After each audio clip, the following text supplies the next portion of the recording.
বিজয় বৰদলৈদেৱক আমি আসন গ্ৰহণ কৰিবলৈ সেৱা ধৰিছোঁ আৰু আমাৰ পাঠাচাৰ্য বাগজাপৰ শ্ৰদ্ধাৰ মনোৰাম নাথদেৱ ইতিমধ্যে আসন অলংকৃত কৰিছে।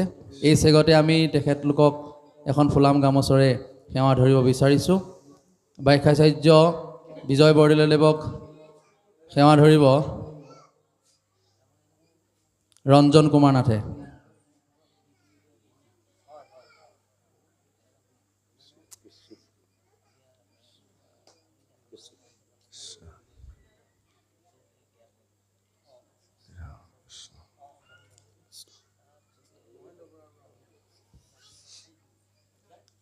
আৰু পাঠাচাৰ্যক এখন ফুলাম গামোচৰে সেৱা ধৰিব জানমণি কাকতি।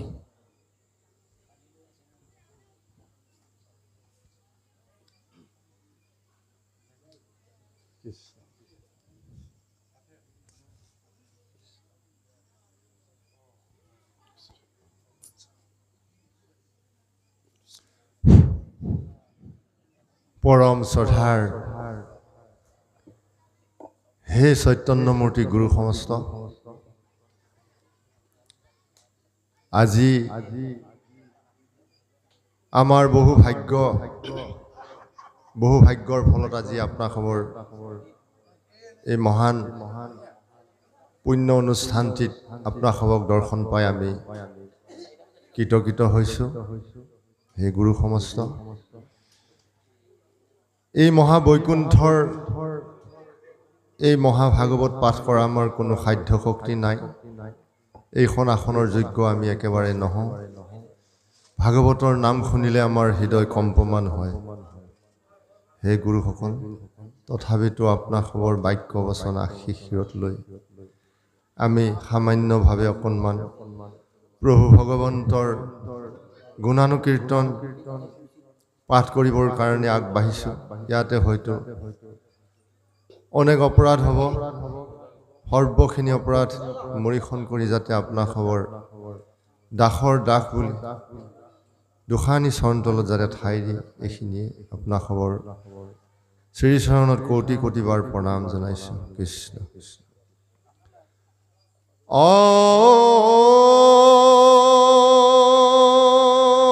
হে কৃষ্ণ করুণা সিন্ধু দীন বন্ধু জগৎপতি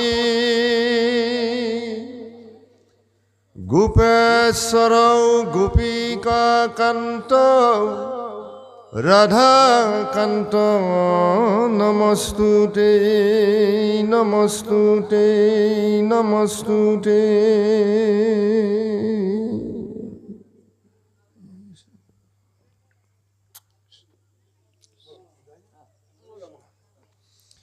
কৃষ্ণ।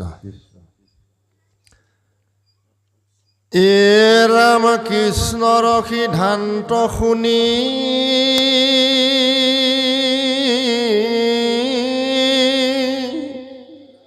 উদ্ধৱে সুধন্ত দুনাই শুনা প্ৰভু জগতৰ বাপ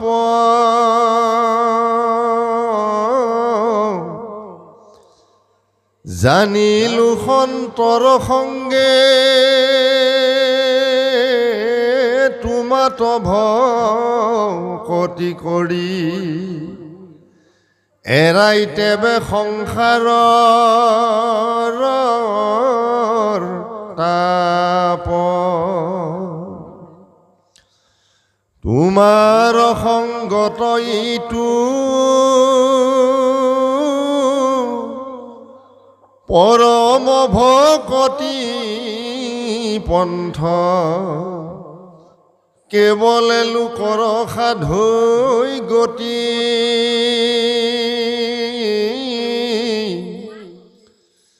কিন্তু বেদ ফুৰৈ গাই জ্ঞান বিনে গতি নাই আকে শুনি ভমৈ মোৰ মতি অয় ৰাম কতো বোলে কৰ্ম কৰা, কতো বোলে পৰিহৰা, মিলয়াত মনত সংশয়,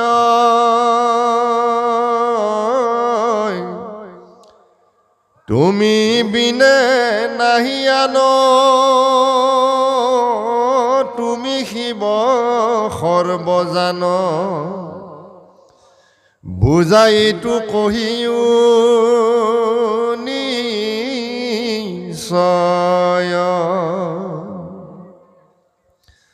সংসাৰগৰ ততইতো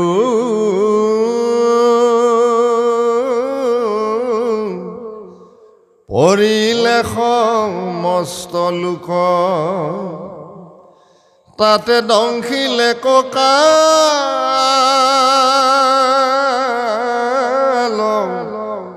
সাপে, পৰম কৃপাই আবে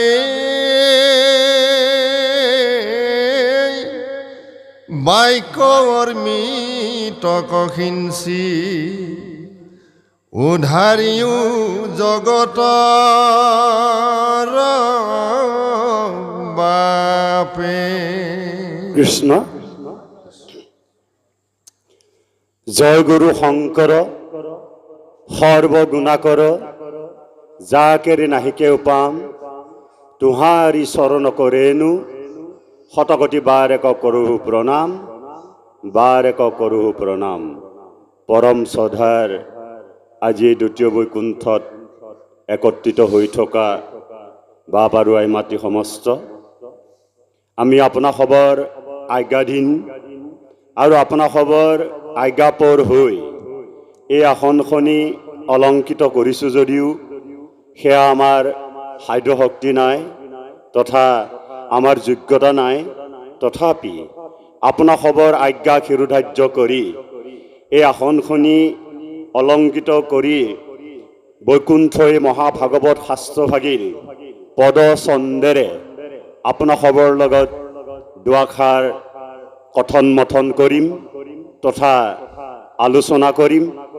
আৰু ইয়াকে কৰিবলৈ যাওঁতে এই অভাজনৰ বহুতো আগ পাছ বৰহা টুটা নানা ধৰণৰ ভুল ত্ৰুটি হ'ব পাৰে, সেয়েহে সৰ্বপ্ৰথমে আপোনা খবৰ শ্ৰীচৰণত এই অভাজনৰ সহস্ৰ কোটি সেৱা নিবেদিছোঁ। কৃষ্ণ। ইতিমধ্যে আপোনা খবক আমাৰ উপৰোক্ত ব্যাখ্যাকাৰসকলে সুন্দৰভাৱে পদৰ মাধ্যমেৰে এই বৈকুণ্ঠ শাস্ত্ৰভাগীৰ যি অমৃত, এই অমৃত আপোনা খবক পান কৰাই গৈছে। আমি মাত্ৰ 13 খবৰ, এক পদৰেণু সমানো নহয়, তথাপিও আমি প্ৰয়াস কৰিছোঁ যে পদৰ মাধ্যমেৰে আপোনা খবৰ লগত এই অমৃত যেন মন্থন কৰিব পাৰোঁ, সেই কৃপা আপোনা সবেই কৰিব। কৃষ্ণ।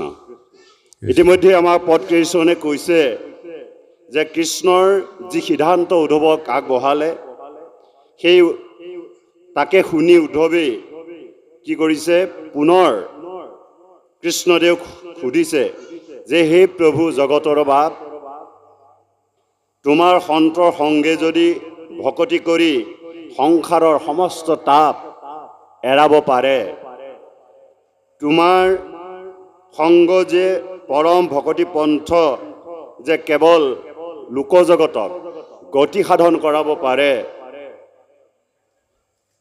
কিন্তু বেদে যে কৈছে যে জ্ঞানৰ বিনে গতি সাধন নহয়। এতিয়া তুমি ক'লা যে তোমাৰ পৰম ভকতিৰ দ্বাৰাই জীৱকুল উদ্ধাৰ হ'ব পাৰে। এই কথা শুনি হে প্ৰভু, মোৰ মতিটো ভ্ৰম হৈ গৈছে, মই একো ঠিক কৰি ল'ব পৰা নাই, মই একো নিৰ্ণয় কৰিব পৰা নাই। গতিকে হে প্ৰভু, তুমি মোক কোৱা যে মই কি কৰিলে এই সংসাৰ তৰিব পাৰিম। গতিকে তেওঁ কৈছে যে কেতিয়াবা কয় কৰ্ম কৰা, তুমিয়ে কৈ আহিছা যে কৰ্ম কৰা, এতিয়া কি কৰ্ম কৰিলে তেওঁ কৰ্ম কৰা হ'ব, আমি তাক জানিব লাগিব। আমাক কোৱা নাই যে বিষয় বাসনাৰ যি কৰ্ম, ইয়াক কৰ্ম বুলি কিন্তু কোৱা নাই। আমাক শাস্ত্ৰই হয়তো আগতে উল্লেখ কৰি গৈছে যে মুখে লোৱা নাম, হস্তে কৰা টান কাম। কিন্তু তেওঁৰ যদি কৰ্ম কৰা হয়, তেতিয়া সেই কৰ্মৰ জৰিয়তে ভকতিৰ পন্থ যিটো, এই পন্থটোৰ দ্বাৰা জীৱকুল উদ্ধাৰ হ'ব পাৰে।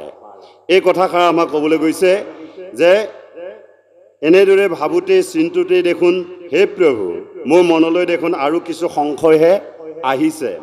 গতিকে তুমি বিনে আন একোৱেই মই দেখা নাই, যিহেতু তুমি সৰ্বজানন্তা, তুমি সৰ্বস্ব জানা। সেইকাৰণে প্ৰভু তুমি মোক বুজাই কোৱা যে এই সংসাৰৰ গৰ্তত সোমাই থকা সমস্ত লোককেই যে কাল সৰ্পে দংশন কৰিছে বা কৰি আছে, কালক গ্ৰাসে যে সবাকে গ্ৰাসী আছে, এই কথাটো আমি বিদ্যমানে দেখিবলৈ পাইছোঁ। যদিও আমাৰ মৃত্যু আমি দেখা নাই, তথাপি যে কালে যে সময় যে আমাক মৃত্যুৰ সন্মুখলৈ আগবঢ়াই লৈ গৈ আছে, এইটো কিন্তু ধৰোঁ, এইটো নিশ্চিত। গতিকে সেইকাৰণে কৈছে হে কৃপাময়, তুমি পৰম কৃপালু, গতিকে তোমাৰ বাক্য অমৃতেৰে যিখিনি মানে তুমি সিঁচি দিছা, জগতৰ বাপে যদি উদ্ধাৰ নকৰা, তেতিয়াহ'লে কৰোতা কোনোৱেই নাই। তে এইবুলি উদ্ধৱ মহন্তই কৃষ্ণদেৱৰ ওচৰত এই আবেদনখন আগবঢ়াই দিছে।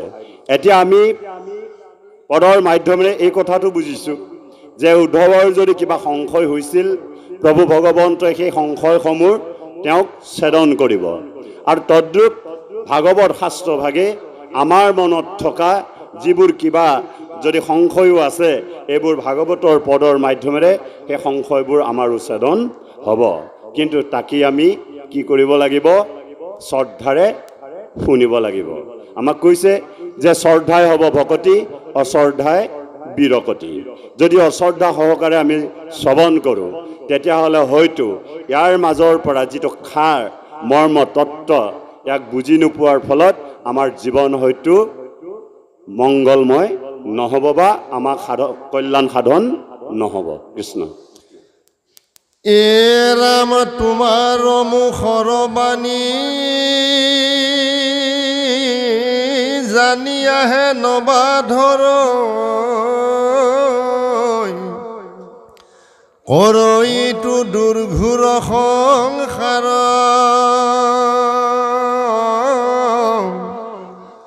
নমো নমো নমাই মাথ, হে প্ৰভু জগন্নাথ, কৰা গতি সম্প্ৰতি মাৰ, দেৱৰো দেৱতা হৈ অৰুণ চৰণ দুই, মই থাকো খেনি ৰেখি, মহাভাগ্য দূৰ গৈল, আজি পৰিছেদ ভৈল, তোমাৰ আমাৰ দেখা দেখি, অৰাম কতবা পুণ্যৰ ফলে, খাই খাতে সুধিবে পাইলোঁ, দিও কষি ধান্ত নাথ তুমি,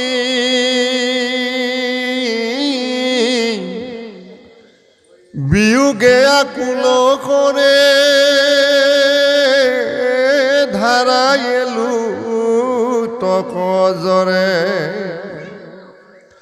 কান্দন্ত উদ্ধৱ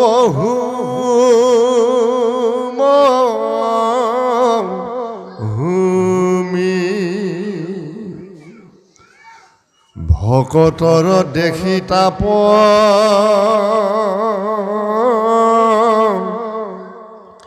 আকুল জগত বাপ হলুতক নেত্ৰ ভৈল আতি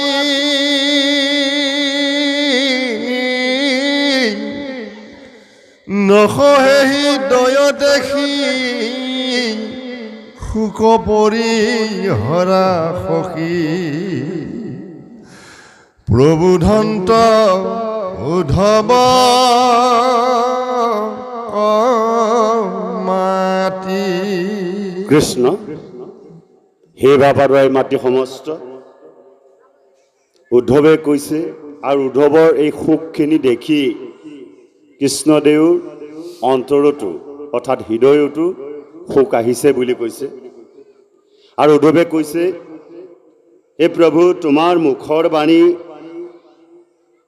যদি আমি ধৰিছোঁ এই দুৰ্ঘৰ সংসাৰ পাৰ কৰাৰ যিটো পন্থ বা যিটো পথ এইটো তুমি দেখুৱাই দিছা হে প্ৰভু মোৰ শিৰটো নমাই তোমাক প্ৰণাম যাচিছোঁ হে প্ৰভু জগন্নাথ তুমি গতি সাধন কৰা আমাৰে এতিয়া এয়া হ'ল উদ্ধৱ মহন্তৰ প্ৰভুৰ ওচৰত দিয়া আবেদন তেওঁ আবেদন নিবেদন কৰিছে যে তুমি যিহেতু দেৱতাৰো দেৱতা হৈ তোমাৰ অৰুণ চৰণ দুখানীত মই সদায় নিৰীক্ষণ কৰি আছিলোঁ সদায় চাই আছিলোঁ তোমাৰ সেই অৰুণ চৰণৰ তলতে মই সদায় সেৱা ধৰিছিলোঁ গতিকে কি ভাগ্য ফলত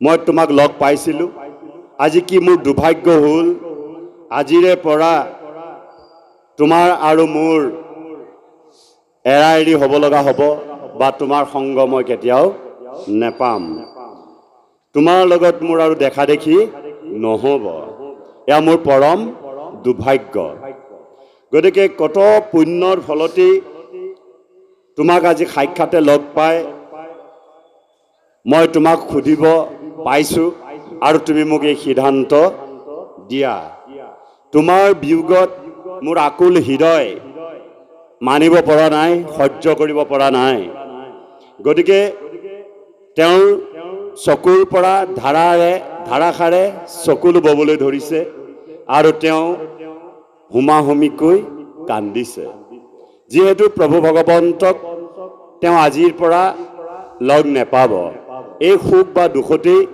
তেওঁ হৃদয় ভাঙি চুৰমাৰ হৈ গৈছে গতিকে ভকতৰ দুখ দেখি যে সমস্ত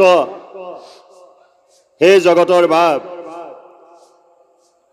প্ৰভু ভগৱন্তৰো হৃদয় ভকতৰ দুখ দেখি তেওঁ হৃদয়ত দুখ আহিছে এতিয়া প্ৰভু ভগৱন্ত আৰু ভকতৰ মাজৰ যিখিনি মানে প্ৰেম যিটো প্ৰেম ভকতি তেওঁলোকৰ হৈছে উদ্ধৱে কৰিছে আৰু প্ৰভু ভগৱন্তই সেই প্ৰেম যি ভকতিৰ জৰিয়তে প্ৰভু ভগৱন্তৰ হৃদয় গলাব পাৰিছে কিন্তু আমাৰ কি হ'ব আমি ঈশ্বৰক কেনেদৰে তেওঁক জয় কৰিম বা তেওঁ আমাৰ সান্নিধ্য আমাৰ হ'ব বা আমি লগ কৰিব পাৰিম গতিকে আমাকো সিদ্ধান্ত উদ্ধৱ কোৱাৰ চলে কথাখিনি নিশ্চয় আমাকে ক'ব আৰু আমি সেই তেনেদৰেই তেওঁ সেই ভকতি কৰাৰ লগতে আমি তেওঁক যদি ভজিব জানো তেওঁ সেই চৰণতেই যদি আশ্ৰয় গ্ৰহণ কৰিব পাৰোঁ তেতিয়াহ'লে প্ৰভু ভগৱন্ত আমাৰ লগতে তেওঁৰ কল্যাণ হ'ব আৰু আমাৰো কল্যাণ সাধন কৰিব এতিয়া ভকতৰ অবিহনে প্ৰভু ভগৱন্ত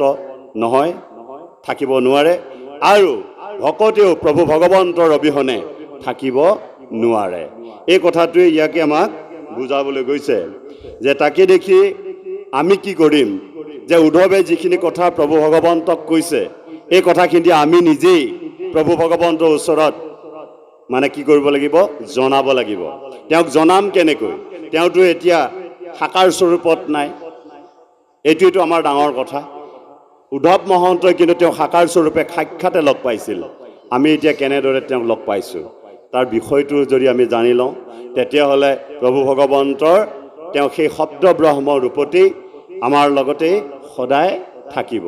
এইকাৰণে কৈছে যেহি নাম সেই কৃষ্ণ জানানিষ্ঠ কৰি নামৰ লগত থাকে আপুনি শ্ৰীহৰি। গতিকে প্ৰভু ভগৱন্তৰ শব্দ ব্ৰহ্মৰূপত চৰাচৰ জগততেই বিৰাজমান হৈ আছে। গতিকে যেতিয়ালৈকে আমাৰ নামটো মুখত থাকিব প্ৰভু ভগৱন্তই আমাৰ সংগ কেতিয়াও এৰি যাব নোৱাৰে। আপোনাক সবে জানে সুন্দৰকৈ আমাক শাস্ত্ৰসমূহে উপদেশ প্ৰদান কৰিছে যে একান্ত ভকত সবে নিৰ্গুণ কৃষ্ণৰ গুণ গাঁৱে সদা বসিয়া যথাত বৈকুণ্ঠক পৰিহৰি যোগীৰো হৃদয় এৰি থাকা হৰি সাক্ষাতে তথাত। গতিকে তেনেভাৱেই প্ৰভু ভগৱন্ত থাকে বুলি আমাক কৈছে। গতিকে আমি নিজক সন্তুষ্টি লভিব লগা হ'লে আমাক কৈছে যে অব্যক্ত ঈশ্বৰ হৰি কিমতে পুঁজিবাতাংক ব্যাপকত কিবা বিসৰ্জন এটাৱন্ত মূৰ্তি শূন্য কেনমতে চিন্তি বাহা ৰাম বুলি শুদ্ধ কৰা মন। আমি তেনেদৰেই সান্তনা লভিব পাৰিব লাগিব। কৃষ্ণ। এ ৰাম বুলন্ত মধুৰ বাণী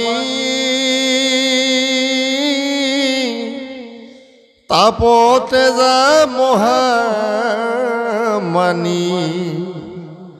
তুমি মহা সুহৃদ আমাৰ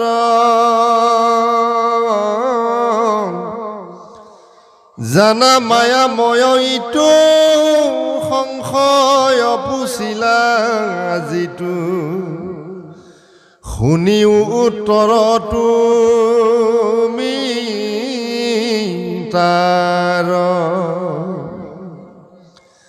জ্ঞানে গতি কই বেদ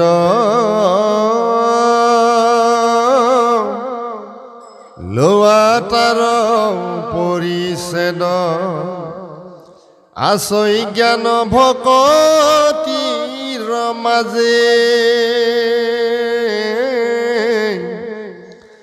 ভকতি কৰন্তে জানা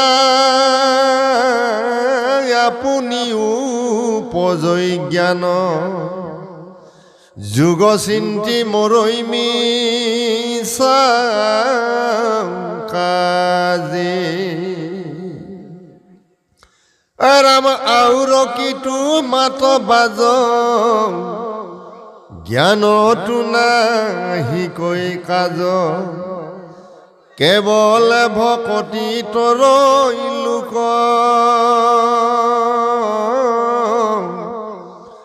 মূৰ গুণ নাম স্মৰি ৰূপ হৃদয়ত ধৰি পাৱৈ পয়াসে আখি মোক কৰ্মৰ পুছিলা বাণী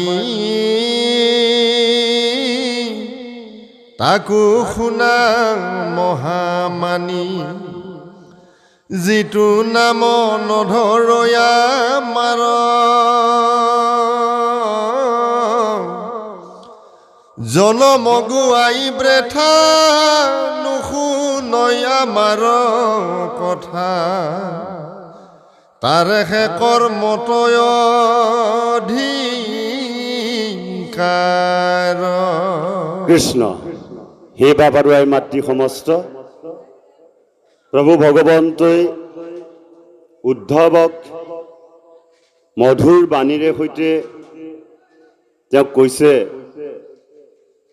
যে তুমি সমস্ত তাপ এৰা, যিহেতু তুমি মোৰ অতিকে সুহৃদজন, তুমি যি সুধিছা এইটো জানিবা যে এই সমস্ত মায়াময়। এতিয়া বিষয়ী সংসাৰলৈ আহি আমি সমস্ত জীৱৰ জগতেই মায়া মোহতেই আবদ্ধ হৈ আছোঁ। এই মায়াৰ জালখনৰ পৰা মুক্ত হোৱাৰ যিটো পথ প্ৰভু ভগৱন্তই উদ্ধৱক নিজৰ মুখেৰে প্ৰকাশ কৰিছে।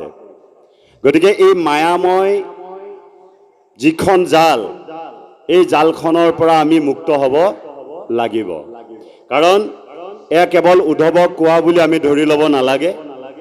মহাভাগৱত গ্ৰন্থভাগীয়ে বা শাস্ত্ৰভাগে এই কথাখিনি উপদেশ আমালৈ আগবঢ়াইছে আৰু ইয়াক আমি দৃঢ়ভাৱে সুদৃঢ় বিশ্বাসেৰে যদি আমি পালন কৰোঁ, নিশ্চয় এই মায়াৰ জালখনৰ পৰা আমি মুক্ত হ'ব পাৰিম।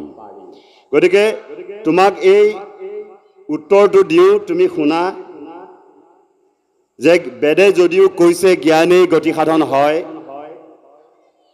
তোমাক তাৰ পৰিচ্ছেদ, তোমাৰ মনৰ সংশয় দূৰ কৰিবৰ কাৰণে মই তোমাক এটা উদাহৰণ দিওঁ, তুমি শুনা। আছৈ জ্ঞান ও ভকতিৰ মাজে, এতিয়া চাওক, যদি ভকতি সিদ্ধ নহয়, জ্ঞানে গতি নাপায়, এই কথাষাৰ আমাক ভাগৱতৰ পদে উল্লেখ কৰিছে। এতিয়া আমাক কৈছে এইকাৰণে জ্ঞান ও কৰ্ম যোগে তাৰিতে নপাৰে, ভকতি নথাকে যাৱে। যিজনৰ ভকতি নাই সেইজনে জ্ঞান কৰ্ম কৰিলেও সংসাৰৰ পৰা মুক্ত হ'ব নোৱাৰে। এতিয়া ভকতি কৰোঁতে কৰোঁতে যি জ্ঞানৰ আলয় হ'ব, যি জ্ঞান আমাৰ আহিব, যি জ্ঞান উপজিব, সেই জ্ঞানৰ জৰিয়তেহে আমি মুকুতি সাধন কৰিব পাৰিম বা জীৱাত্মাটোক পৰম গতি সাধন কৰাব পাৰিম। এতিয়া আমাক কৈছে ভকতি আচলতে কি বস্তু, যে আমি ভকতিক ই গোটা, লুণীয়া, পনীয়া, তিতা, মিঠা নে কেনেধৰণৰ, যে আমি সময়ে আলোচনাই কৰি আছোঁ যে আমি ভকতি কৰিব লাগে বা আমি ভকতি কৰিছোঁ। এতিয়া ভকতি কৰিবলৈ যাওঁতে কেনে ভকতি হোৱা বাঞ্ছনীয়। গতিকে আমাক কৈছে যে আমি প্ৰথমে যেতিয়া ওলাই আহোঁ, সৎসংগৰ মাজলৈকে আহিছোঁ, আৰু আহি এই সৎসংগৰ পৰাই হয়তো আমি তেওঁক কেনেদৰে ভজিব লাগে, তেওঁ কৰ্ম কেনেদৰে কৰিব লাগে, এই কথাখিনি আমি সৎসংগৰ জৰিয়তে হয়তো যৎকিঞ্চিতভাৱেও জানিব পাৰিছোঁ বা আমি বুজিছোঁ। গতিকে এই যে কৰিবলৈ আহোঁতে আমাৰ মনত হয়তো কেতিয়াবা আশা আকাংক্ষা লাগি আহিছে। তে আশা আকাংক্ষা লগাই লৈ যদি আমি ভকতি কৰিছোঁ, তেতিয়াহ'লে এই ভকতিটোৱে হৈছে সকামী ভকতি। যদি আমাৰ আশা বাঞ্ছা আছে, তেতিয়াহ'লে এই ভাৱেৰে যদি আমি ভকতি কৰিছোঁ, ইয়াক কৈছে সকামী ভকতি। যে সেই সকামী ভকতিটো কৰোঁতে কৰোঁতে যেতিয়া আমাৰ নিষ্কাম যিটো ভকতি আহিব, এই ভকতিটোৰ জৰিয়তে ঈশ্বৰৰ ওচৰলৈ যোৱাৰ যিটো পথ, ই মানে কি কয়, ওচৰ চপাই লৈ যায়, মানে বেছি ওচৰলৈ লৈ যাব পাৰে নিষ্কাম ভকতিয়ে। যে নিষ্কাম ভকতিটো আকৌ আমাৰ কামনা বাসনা লাগি থাকে। যে আমি নিষ্কাম ভকতি যদিও কৰিবলৈ গৈছোঁ, তাতো আমাৰ কামনা বাসনা আছে। কেনেদৰে, যে আমাৰ ল'ৰা ছোৱালীকেইটা ভালদৰে উচ্চ শিক্ষিত হওক, ভাল চাকৰি এটা পাওক, ডক্তৰ ইঞ্জিনিয়াৰ হওক, মোৰ ধন ঐশ্বৰ্য বিভূতি আৰু দুগুণেই বাঢ়ক, মোৰ যশ মান যাতে বাঢ়ি থাকক, এনেকুৱা কামনা বাসনা লাগি থাকে নিষ্কাম ভকতি কৰিলেও। গতিকে নিষ্কাম ভকতি কৰোঁতে কৰোঁতে যেতিয়াই আমি বুজিব পৰা হ'ম সন্তজনৰ লগত, সাধুজনৰ লগত, ভকতজনৰ সংগত থাকি, যে নিষ্কাম ভকতি কৰিলেও কোনো ধৰণৰ কামনা বাসনা আকাংক্ষা এইবোৰ থাকিব নালাগিব, তেতিয়াহে তেওঁ সেই ভকতিৰ জৰিয়তে যি অনন্য ভকতি আমাৰ আহিব, সমস্ত বিষয় বাসনাত ত্যাগ কৰি তেওঁ এক কৃষ্ণদেৱৰ লগত লীন যোৱা যিটো প্ৰক্ৰিয়া, সেই প্ৰক্ৰিয়াটো আমি যেতিয়া জানিব পাৰিম, তাকেই কৈছে অনন্য ভকতি। এই অনন্য ভকতিৰ জৰিয়তেহে আমাৰ কি হ'ব, আমাৰ জীৱন ধন্য হ'ব বুলি কৈছে। গতিকে আমাক এই কাৰণে কৈছে যে ভকতিৰ মাজেৰে যি জ্ঞান জন্ম হ'ব, সেই জ্ঞানৰ জৰিয়তেহে আমাৰ সেই অনন্য যিটো ভকতি ই সিদ্ধ হ'ব, আৰু সেই ভক্তিৰ জৰিয়তে আমাৰ জীৱাত্মাটিক ঊৰ্ধ্বগামী কৰাব পাৰিম। গতিকে ভকতি কৰোঁতে জানা আপুনি উপজয় জ্ঞান, যোগ চিন্তি মৰৈ মিছা কাজে। যে আমি হয়তো কোনোবাই ভাবিছোঁ যোগ কৰিব লাগে, তপ কৰিব লাগে, ধ্যান কৰিব লাগে, ব্ৰত কৰিব লাগে, তীৰ্থ কৰিব লাগে, দান কৰিব লাগে, ইত্যাদি ইত্যাদি। আমাক কৈছে যে পৰম ঈশ্বৰ দেৱ কৃষ্ণক নপায় লাগ, তপ জপ জাগ যজ্ঞ দানে। একান্ত ভক্তৰ পদৰেণু শুদ্ধ চিত্তে মাথে, অভিষেক নকৰয় মানে। যেতিয়ালৈকে একান্ত ভকতৰ আমি পদৰেণু শিৰত তুলি ধৰিব নোৱাৰিম বা নলম, তেতিয়ালৈকে প্ৰভু ভগৱন্তৰ সান্নিধ্য পোৱাটো কেতিয়াও সম্ভৱ নহয় বুলি কৈছে। বা যা হওক, এতিয়া আমাক কৈছে যে তোমাৰ জ্ঞানৰ কোনো সকাম নাই বুলি কৈছে। তুমি জ্ঞানৰ জৰিয়তে বিভিন্ন কৰ্ম কৰিব পাৰা, কিন্তু কৰিবহে পাৰিবা, তাৰ পৰা কোনো ধৰণৰ ফল তোমাৰ নহ'ব। গতিকে কেৱলে ভক্তিয়ে লোকক সংসাৰ তৰাত সহায় কৰে বুলি কৈছে। গতিকে মোৰ গুণনাম যিজনে স্মৰণ কৰে, যিজনে মোৰ ৰূপটো হৃদয়ত ধাৰণা কৰে, সেইজনে মোক অপ্ৰয়াসে লগ পায় বুলি কৈছে। এতিয়া আমাক ইমান সুন্দৰকৈ কৈছে যে প্ৰভু ভগৱন্তৰ গুণনাম যদি আমি স্মৰণ কৰোঁ, তেওঁ ৰূপ যদি আমাৰ হৃদয়ত সঁচাকৈ ধাৰণা কৰিব পাৰোঁ, তেতিয়াহ'লে প্ৰভু ভগৱন্তক আমি অপ্ৰয়াসে সংগ পাব পাৰিম। এইকাৰণে আমাক কৈছে মুখ কৈছে কি, ভাই মুখে বোলা ৰাম, হৃদয়ে ধৰা ৰূপ, এতেকে মুকুতি পাইবে কহিলো স্বৰূপ। গতিকে এইটো ঈশ্বৰৰ বাণী। ঈশ্বৰে কোনো কাৰণতে ভকতক মিছা কথা নকয়। গতিকে আমি মাত্ৰ তাক পালন কৰি যাব পাৰিলেই আমাৰ জীৱন সাৰ্থক হ'ব। আৰু আমাক কৈছে যে যি কৰ্মৰ কথা তুমি সুধিলা, যিটো নাম মোৰ নাম যিজনে নলয় সেইজন জনম বৃথা বুলি কৈছে। যিজনে মুখেৰে মোৰ নাম নলয়, মোৰ কৰ্ম নকৰে, মোৰ ভকতি নকৰে, মোক নভজে, সেইজনৰ জন্মটোৱে হৈছে বৃথা। এই যে আমি মানৱ শৰীৰ এটা পালোঁ, এই মানৱ শৰীৰটো পাওঁতেই যদি ঈশ্বৰৰ কৰ্ম কৰিব নোৱাৰোঁ, তেতিয়াহ'লে মানৱ দেহ ধাৰণ কৰাটো আমাৰ অথলে যাব। গতিকে মোৰ কথা যিজনে নুশুনে, সেইজনেহে কেৱল কৰ্মত অধিকাৰ আছে বুলি কৈছে।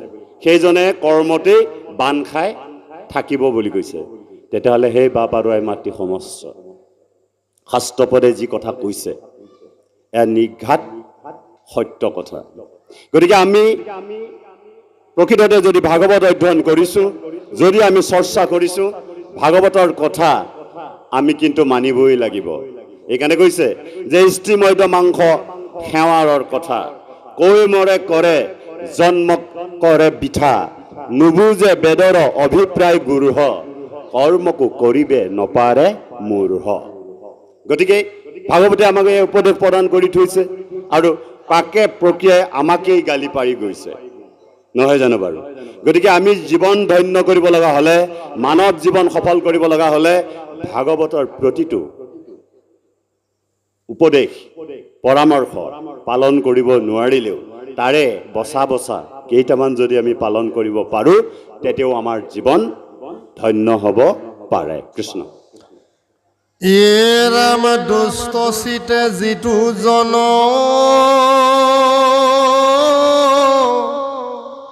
বৃথা কথা বৃথা মন, তাৰ কৰ্ম সকলে বিফল, তিলে কোন থাকে ৰৈ তেতিখনে যাইবই, আৱা ঘটৰ যেন জল। এইটো কথা জানা সাৰ,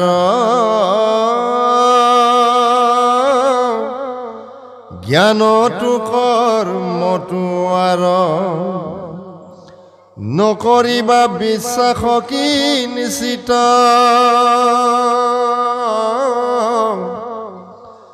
শ্ৰৱণ কীৰ্তন কৰা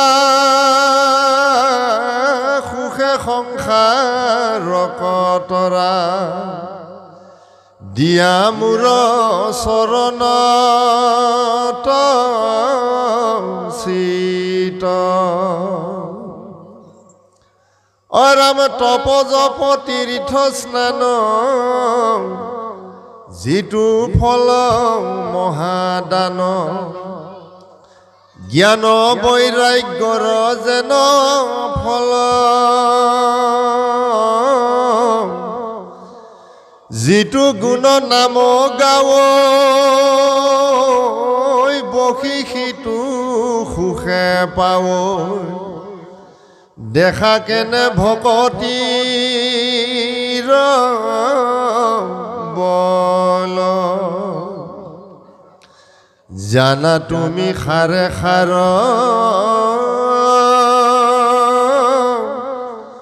ভকতিত পৰে আৰু নাহি গতি দাতা সংসাৰত এহি শেক হৈ বেদ দিলো হেৰা পৰিছেদ লৈও তুমি আমাৰ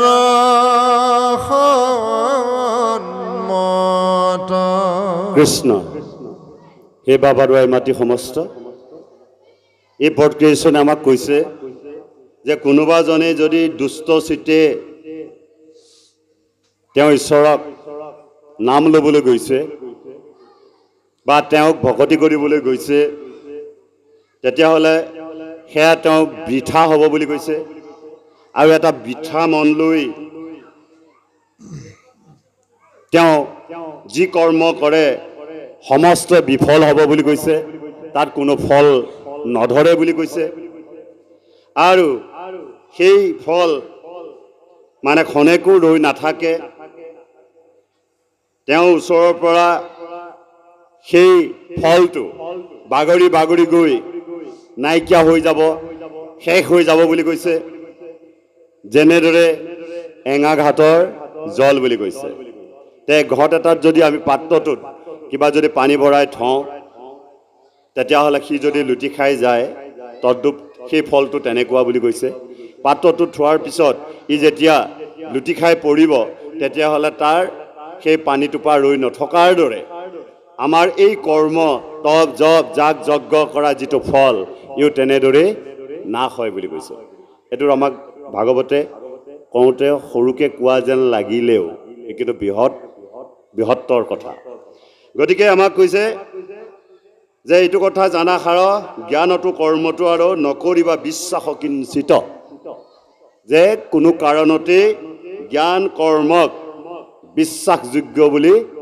নধৰিবা ই বিশ্বাসযোগ্য নহয় গতিকে শ্ৰৱণ কীৰ্তন কৰা সুখে মাত্ৰ সংসাৰ তৰা আৰু মোৰ চৰণতে তোমাৰ চিত্ৰটো লগাই দিয়া এতিয়া চিত্ৰটো কি আমি দিলক ভাগৱতীও কৈ আছে আৰু যে কায় বাক্য মন তেওঁত এক কৰি আমি তেওঁক ভজিব লাগে বা তেওঁৰ কৰ্ম কৰিব লাগে আমি অৰ্পণ কৰিব লাগে নহয় জানো বাৰু কায় বাক্য মন এই তিনিওকে এক কৰি তেওঁ চৰণতে লগাই দিব লাগে এতিয়া চিত্ৰ এটা কথা কয় চিত্ৰটো কি বস্তু আমি বহুতে হয়তো ভাবোঁ যে মনকে আন এটা ৰূপত ইয়াক প্ৰকাশ কৰিছে কিন্তু তেনেদৰে ভবা যদি হয় তেতিয়াহ'লে য'ত কিঞ্চিত হ'লেও আমি ভুল কৰাকে বুজাব গতিকে আমাৰ চিত্ৰটো কৈছে অন্তঃকৰণে যদি যিজনে মোক লগাই দিব নোৱাৰে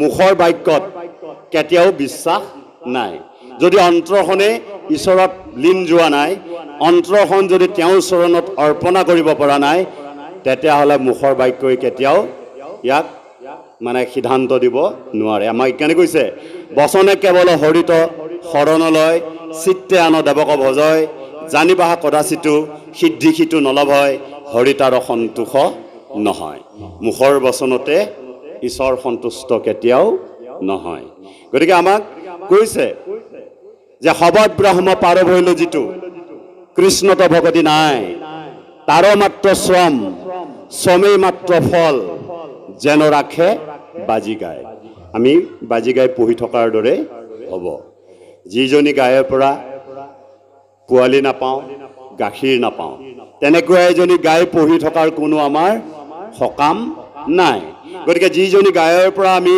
পোৱালি আৰু গাখীৰ পাম তেনে এজনী গাই পঢ়িলেহে আমাৰ লাভ হ'ব গতিকে আমি লাভটো চাম নে লোকচান চাম গতিকে লাভৰ অংশটো আমি চাব লাগিব গতিকে সেই তেনেদৰেই আমাক কৈছে যে তপ জপ তীৰ্থ স্নান আৰু যদি কোনোবাই মহা দানো কৰিছে তাৰ ফলৰ সমান।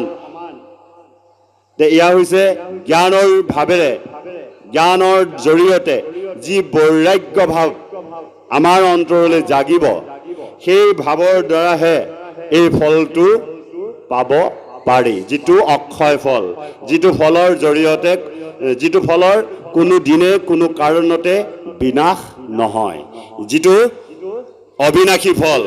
আপোনালোকে জানে যে কৈছে ভাগৱতৰ বৃক্ষডালি অবিনাশী ফল, সন্ত সাধুৱে পাৰি খাই পাপি নাযায় তল। আমি মহা অধৰ্মী মহামূৰ্খজনে ভাগৱতৰ কথা যদি মনা নাই, তেতিয়াহ'লে আমি ইয়াত পতিয়ন নোযোৱা যিটো ব্যৱস্থা, এই ব্যৱস্থাটোৰ কথাকেই উল্লেখ কৰিছে।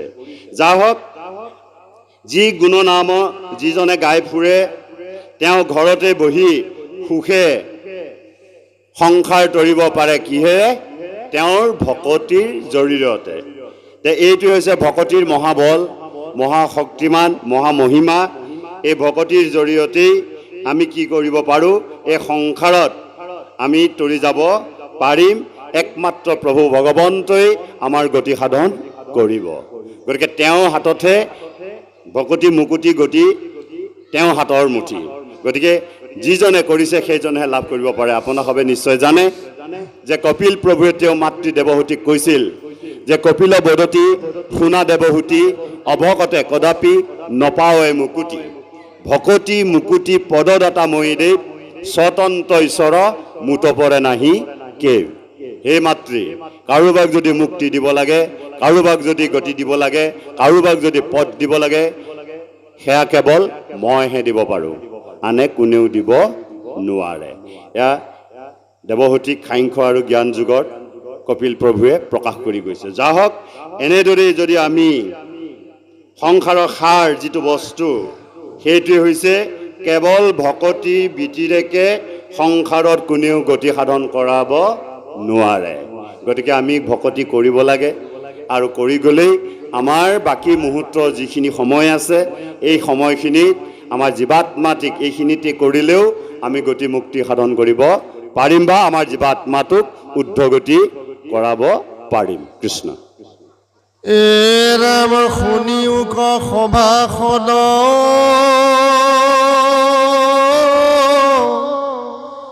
মহাভাগৱত পদ, কৃষ্ণ কথা সংসাৰতে সাৰ,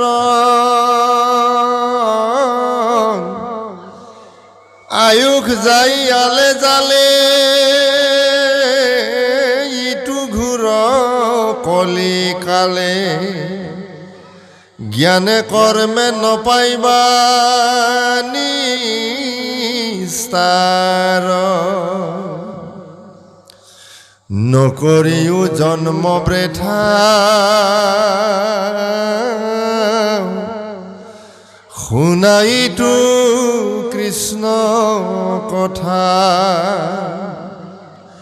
ফুৰা ৰাম নাম গলে বান্ধি,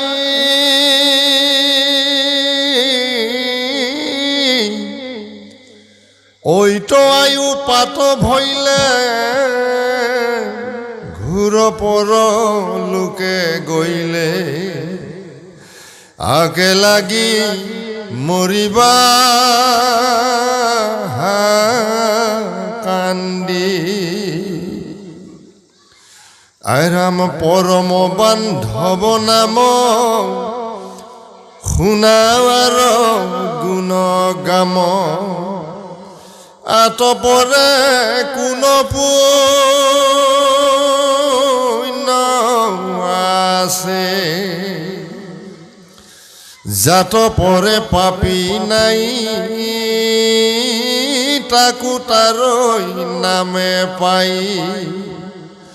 কুলহুয়া একোৱে নবাছে, এৰাম দহৈ পাতে কচয়,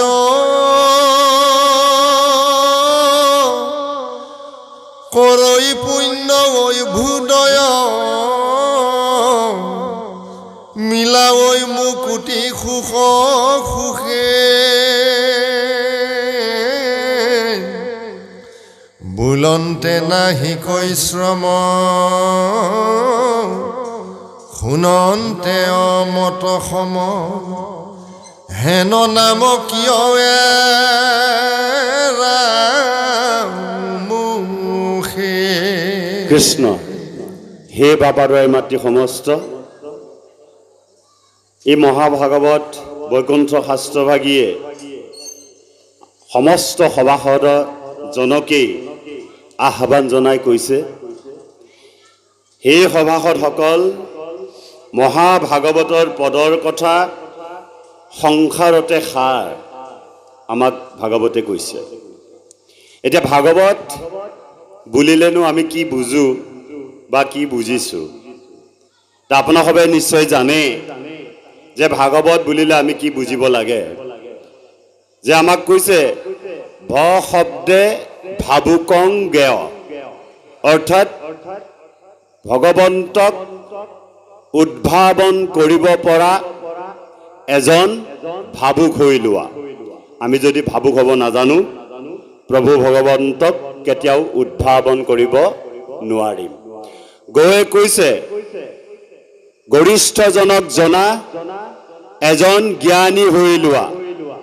আমাক এজন জ্ঞানী হ'বলৈ কৈছে, অৰ্থাৎ যাক জানিলে আৰু সংসাৰত জানিব লগা নাথাকে। সেইজন প্ৰভু ভগৱন্তক জনাজনকহে জ্ঞানী বুলি কোৱা হৈছে। আৰু সেইজন তেনেকুৱা এজন হ'বৰ কাৰণে ভাগৱতে আমাক উল্লেখ কৰিছে। ওপদে কৈছে যে বৈৰাগ্য ভাৱেৰে তুমি বৈষ্ণৱী হোৱা বা এজন ভকত হৈ লোৱা। এতিয়া ভকত বা বৈষ্ণৱ নহ'লে বৈৰাগ্য কেতিয়াও আমাৰ নাহে। বৈৰাগ্যটো কি? বিষয় বাসনাৰ মায়া মোহত আবদ্ধ নথকাটোকে বৈৰাগ্য ভাৱ বুলি কৈছে। এতিয়া যদি আমি এই সভালৈ আহি, ভকতৰ সংঘলৈ আহি, আমাৰ যদি ঘৰলৈ সেই বিষয় বাসনাৰ কথাহে মনত পৰি আছে, কামত আহিবনে? একো কামত নাহে। গতিকে এই মুহূৰ্তখিনি যাতে বিষয় বাসনাৰ কথাবোৰ আমি যাতে পাহৰি থাকোঁ, সেইবোৰলৈ যাতে আমি মনত নেপেলাওঁ, মনলৈ যাতে নাহে, সেয়াই হৈছে বৈৰাগ্য ভাৱ। গতিকে ইয়াত থাকি যদি ঘৰৰ কথাই মনত পৰি থাকে, হ'ব জানো? কেতিয়াও নহ'ব। গতিকে সেইকাৰণে কৈছে বৈৰাগ্য ভাৱেৰে তুমি এজন বৈষ্ণৱ বা ভকত হৈ লোৱা। আৰু তই কৈছে তুমি তত্ত্বদৰ্শী হোৱা। যি তত্ত্ব প্ৰভু ভগৱন্তৰ তত্ত্বৰ বিষয়ে জানি লৈ তুমি সেই প্ৰভু ভগৱন্তক জনা জন হৈ লোৱা, তেতিয়া তোমাৰ কি হ'ব? কামত আহিব। গতিকে তত্ত্বদৰ্শী নহৈ আমি যদি যধেই মধেই কিবা বুজি লওঁ, তেতিয়াহ'লে আমাৰ কোনো ধৰণৰ উপকাৰ নহ'ব। গতিকে আমি এই মহাভাগৱতৰ যিটো তাত্ত্বিকতা, এই কথাখিনিকে আমাক কৈছে, তাত কেৱল কৃষ্ণ কথাই সাৰ, সংসাৰতে সাৰ বুলি কৈছে মহাভাগৱতত যি মানে প্ৰকাশ কৰি গৈছে। এতিয়া আমাক কৈছে যে আমাৰ যি আয়ুস, এই আয়ুস আমাক অথলে নিবলৈ দিয়া নাই। যিহেতু এয়া ঘূৰ কলিকাল বা ঘূৰ কলি সময়, জ্ঞানে কৰ্মে আমাক নিস্তাৰিব নোৱাৰে, অৰ্থাৎ তৰাব নোৱাৰে বুলি কৈছে। আৰু আমাৰ জন্মটো যাতে বৃথা নহয়, আমি যাতে এনেই খেদিব লগা নহয়, সেইকাৰণে আমাক কৈছে যে কৃষ্ণৰ কথা শুনা, আৰু শুনি সেই কৃষ্ণৰ যিটো ৰাম নাম আমাক গলত বান্ধি লৈ ফুৰিবলৈ কৈছে। এই নামটো আকৌ মানে কি কয়, যদি আমি গলত বান্ধি লৈ ফুৰোঁ, এই ওজনত আমাৰ ডিঙি কষ্ট পাম নেকি বাৰু? সেয়াও বিষয় আছে নহয় জানো? ই কোনো বান্ধি লৈ ফুৰা বস্তু নহয়, কিবা জৰিয়ে দি টোপোলাত ভৰাই দাঙি লৈ ফুৰা বস্তু নহয়। আমাক কৈছে যে আত্মা ঈশ্বৰক লাগ, প্ৰত্যক্ষ সততে পায়, নপায় জানা তাংক অবিদ্যাত, অবিদ্যা নাখিলে লাগ, কৃষ্ণক পাৱে যেন কণ্ঠলগ্ন বস্তুক সাক্ষাৎ। দাঙি লৈ ফুৰিব লগা আছেনে? নাই। গতিকে আমি তাৰ প্ৰক্ৰিয়াসমূহ জানি ল'ব লাগে আৰু তেনেভাৱে মুখেৰে তেওঁ নামটো লৈ থাকিব লাগে। সেইকাৰণে কৈছে যে ৰাম নাম গলত বান্ধি লোৱা। আমি কিবা এটা পাত্ৰত লৈ সেই মানে কিবা এডাল লগাই লৈ ডিঙিত ওলমাই ফুৰিবলৈ আমাক দিয়া নাই। এয়া হৈছে আধ্যাত্মিক তত্ত্ব, নহয় জানো বাৰু? এই আধ্যাত্মিকতাখিনি যদি আমি বুজি নলওঁ তেতিয়াহ'লে আমাৰ অসুবিধা হ'ব। যেনে উদ্ধৱৰ হৈছে, আমাৰো হৈ আছে। আৰু উদ্ধৱৰ যিহেতু কৃষ্ণৰ বাণীত সমস্ত সংশয় ছেদ হৈছে, ভাগৱতৰ মাধ্যমেৰে পদৰ জৰিয়তে আমাৰো সংশয়বোৰ তেনেদৰে ছেদন হ'ব লাগিব। গতিকে আমাক কৈছে কেতিয়া আমাৰ আয়ুপাত হ'ব, কেতিয়া আমি ঘূৰ পৰলোকলৈ গতি সাধন কৰিব লাগিব, তাৰ কোনো নিৰ্দিষ্ট সময় আমাৰ হাতত নাই যে আমি আমুক দিনাখনেই মৰিম, আমুক সময়তে যাম, আমি কোনেও ক'ব নোৱাৰোঁ। গতিকে যিহেতু আমি আমাৰ মৃত্যুৰ সময়ৰ কথা আমি নাজানো, গতিকে আমি যি মুহূৰ্তৰ পৰাই সাধুসংগ অনুকৰণ কৰিছোঁ, সাধুসংগ কৰিছোঁ, সেই মুহূৰ্তৰ পৰাই ঈশ্বৰৰ কৰ্ম কৰি যাব লাগে। আৰু যদি ইয়াকে নকৰোঁ, সময়ত আমি মূৰ উফলিয়াই ফুৰিলেও কৃষ্ণৰ নাম আমাৰ মুখেৰে কেতিয়াও প্ৰকাশ নহ'ব। সেইটো আমাক কৈছে কি, আকে লাগি মৰিবাহা কান্দি, তেতিয়া আমি কান্দি ফুৰিলেও নাপাম। গতিকে সেই বাবা আৰু মাতৃ সমস্ত কি সুন্দৰকৈ উপদেশ আমাক প্ৰদান কৰিছে, যি উপদেশৰ জৰিয়তে আমি সমস্তজনেই নিজৰ জীৱন ধন্য কৰিব পাৰোঁ, নিজৰ মানৱী শৰীৰ কৃতকৃত্য কৰিব পাৰোঁ।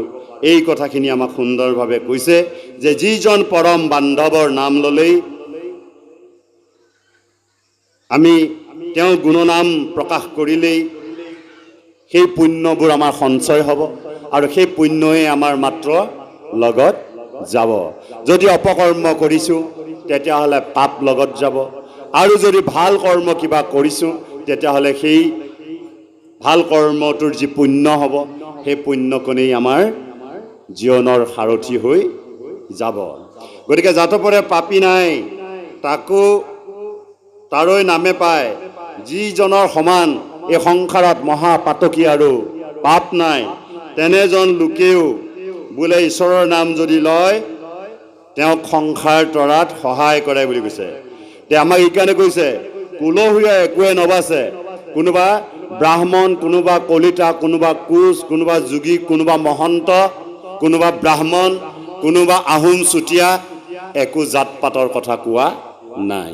আমাক কৈছে যে ব্ৰাহ্মণ চণ্ডাল নিবিচাৰি কুল, দাতাত সুৰত দৃষ্টিয়ে কতুল, ব্ৰাহ্মণ চণ্ডাল হৈবা কাকাৰ, মুহুৰ ভকতৰ নলৈ বাহা বিচাৰ। এয়া হ'ল ঈশ্বৰৰ বাণী। গতিকে আমি যদি জাত কুল বিচাৰি ফুৰোঁ তেতিয়াহ'লে আমি ভকতিৰ যি সৎক্ষতি তাৰ পৰা সলকি পৰিব লাগিব।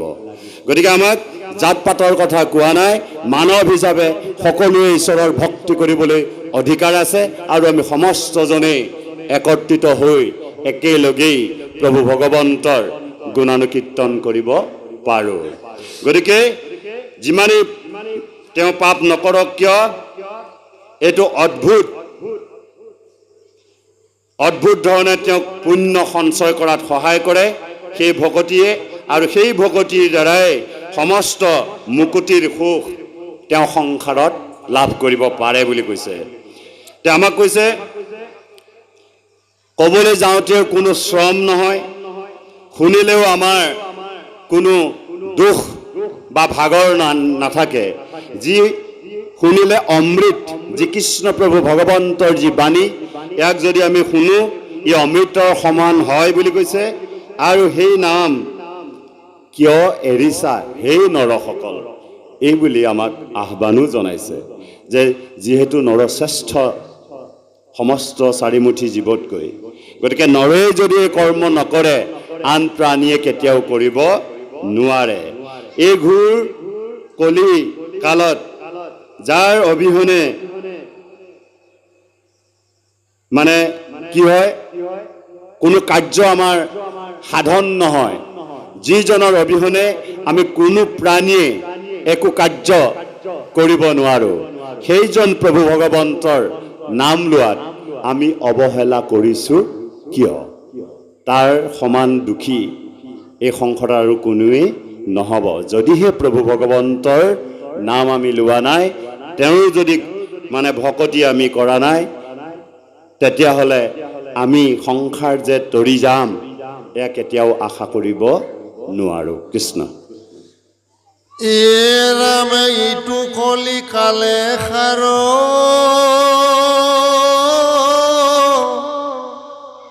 নাম বিনে নাহি আৰ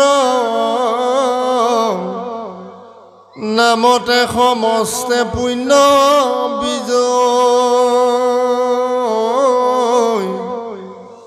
যত তপ তীৰ্থ স্নান মন্ত্ৰ জাপ্য যোগ জ্ঞান নাম চৰণতে সবে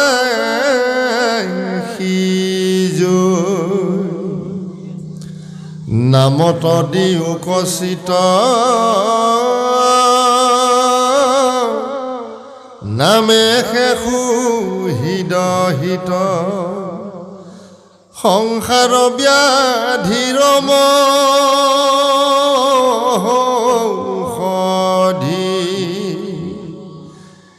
এৰি হেন হৰি নাম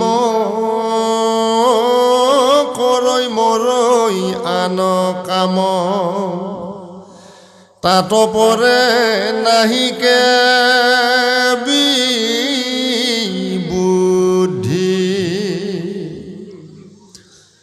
হে ৰাম কৃষ্ণে হে পৰম দেৱ ব্ৰহ্মাহৰে কৰৈ সেৱ জানি তান ভজি ওচৰণে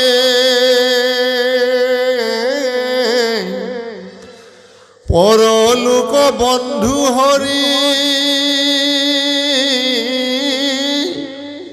তানে স্মৰণে তৰি আন গতি নাহিকে মৰণে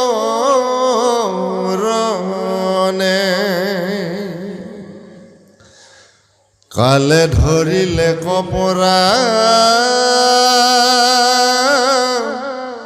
মিছাত বিলম্ব কৰা চিন্তা হৰি ভকতিৰ কাম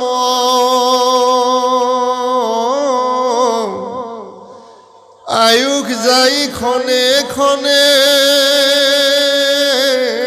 কৃষ্ণৰ কিং কৰে বনে অনিৰন্তৰে বুলাৰা ৰাম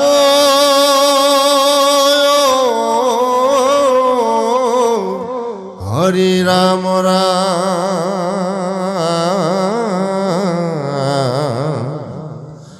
হৰি ৰাম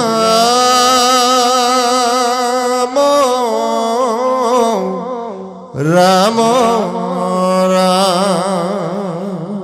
কৃষ্ণ। হে বাবাৰ মাটি সমস্ত এতিয়া আমাক এই কীৰ্তন পদে ক'বলৈ গৈছে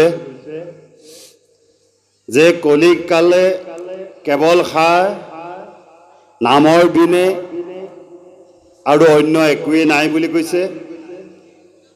নামতেই সমস্ত পুণ্য হয় বুলি কৈছে। যত তপ তীৰ্থ স্নান মন্ত্ৰ জাপ্য যোগ জ্ঞান নাম উচ্চাৰণ কৰিলে সৰ্ব সিদ্ধ হয়, সকলোবিলাক সিজে বুলি কৈছে। গতিকে নামত আমাক চিত্ৰটো লগাই দিবলৈ কৈছে আৰু নামে আমাৰ হৃদয়ৰ হিত সাধন কৰে বুলি কৈছে। আৰু ই হৈছে সংসাৰৰ মহাঔষধি মহৌষধি। যি পালি ঔষধ খালে আমাৰ সমস্ত জনৰে গৰ্ভৰোগ নিৰাময় হয়। এই ঔষধ পালি ভাগৱতে আমাক প্ৰদান কৰিছে। কিন্তু আমি তাক সেৱন কৰিব লাগিব তেতিয়াহে আমাৰ গৰ্ভৰোগ নিৰ্মূল হ'ব গতিকে আপোনালোকে জানে পৰমাৰ্থি তত্ত্ব দৰ্শনত কৈছে যে ঔষধৰ গুৰিলৈ যাবা মিহিকৈ বাটিবা পাতাত নলগাবা ঘপৰাই গিলিবা জিভাত নলগাবা পাৰিম খাবলৈ আমাৰ দেখোন জিভাত নিদিয়াকে একো বস্তুকেই মানে ভিতৰলৈ নাযায় হয়নে বাৰু এতিয়া কথা হৈছে আৰু ঔষধ পালে আনিব দিছে মিহি কৰি ল'ব দিছে কিন্তু পাতাত থেতেলা খাই খুৱাই মিহি কৰিব দিয়া নাই যে এনে পালি ঔষধ মহাভাগৱতে কিন্তু এতিয়া আমাক অকণমান আগতে প্ৰদান কৰি থৈ গৈছে হয়নে নহয় বাৰু যে সেই পালি ঔষধ কিন্তু আমি সেৱন কৰিব লাগিব আৰু সেই পালি ঔষধ যদি আমি খাওঁ তেতিয়াহ'লে আমাৰ সমস্ত জনৰেই গৰ্ভৰোগ নিৰাময় হ'ব গতিকে সেই পালি ঔষধ আমি খাবই লাগিব নাখালে কিন্তু আমাৰ গৰ্ভৰোগ কেতিয়াও নিৰাময় নঘটে